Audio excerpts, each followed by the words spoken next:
రాష్ట్రంలో వర్గీకరణ ఉద్యమంలో అనేక మంది మాదిగ అమరవీరులు అమరులు కావడం జరిగింది.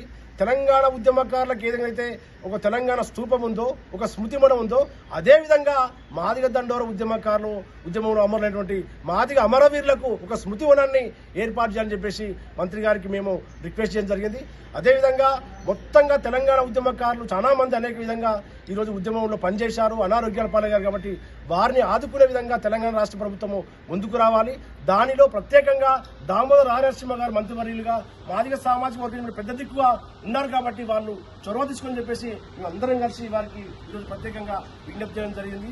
ఈ విధంగా వీళ్ళందరినీ ఎంతో మంది త్యాగ ఫలితము, ఎంతో మంది కృషి, అనేక మంది త్యాగాలు, అరెస్టులు, జైళ్లు ఫలితంగానే ఈరోజు తెలంగాణ రాష్ట్రంలో వర్గీకరణ అమలుతుంది. కాబట్టి మరొకసారి ఈ విషయాలలో ఏదైతే మేము విజ్ఞాపన పత్రం ఇచ్చామో ఆ విజ్ఞాపన పత్రాన్ని మంత్రి గారు దాన్ని చొరవ తీసుకొని మాకు అవకాశాలు కల్పించి ఈ సమాజానికి న్యాయం చేయాల్సిందిగా మరి మరొకసారి ఈ సందర్భంగా వేడుకుంటున్నాము.